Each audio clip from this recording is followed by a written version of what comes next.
人想动他，我们是想动你。你放开三公主！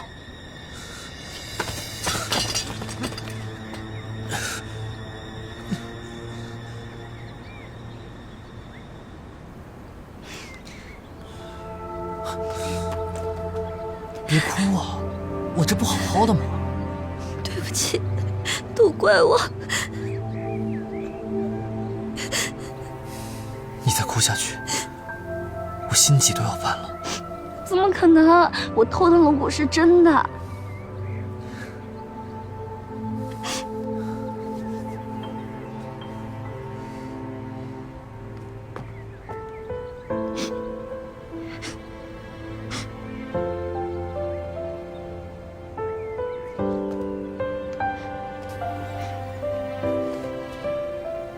是不是从我身上取了骨，就没人再追究芊芊偷龙骨的责任了？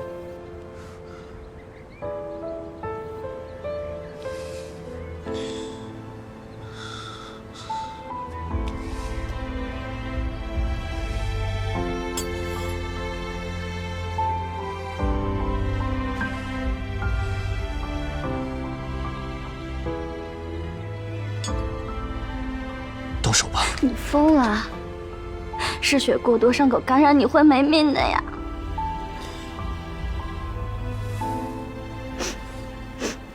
以后别再怪罪芊芊了。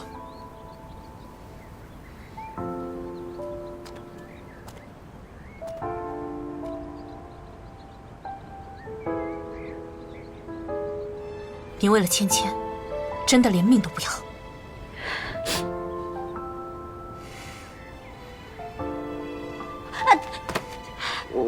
我们都再冷静一下，我觉得还有其他方法。你不明白龙骨对于百姓的意义。你偷盗龙骨，为我治愈心疾，我必须受罚，才能替你解围。芊芊，你作为义城郡主，又让人喊你三公主，有些责任你是逃不掉的。郡主，是不是不当郡主就可以不负责任了？你知道你在说什么吗？母亲，我本来就文不成武不就的，根本就没有什么用。你废我为庶人吧，三公主，我不当了。胡说！你是我的女儿，怎么能不当郡主呢？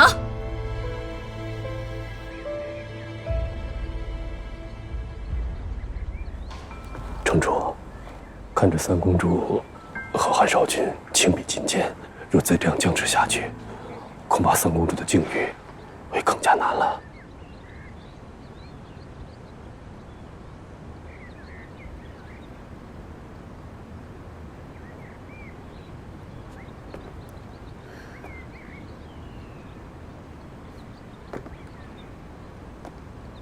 芊芊，你知道你成了庶人之后会是什么境遇吗？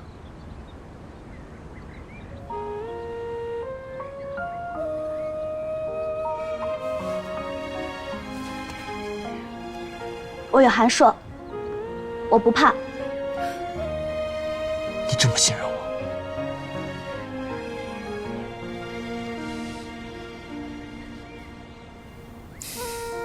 城主诏令，城主之女陈芊芊顽劣不堪，罔顾祖宗传统，擅动龙骨，坏我城运，废为庶人，免去一切特权，回府反省。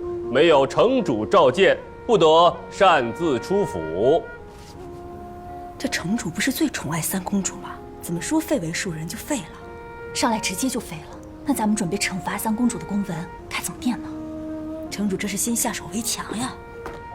既然三公主已经废为庶人，那盗取龙骨的事就到此为止吧。下官附议。下官附议。那少城主之位岂不是？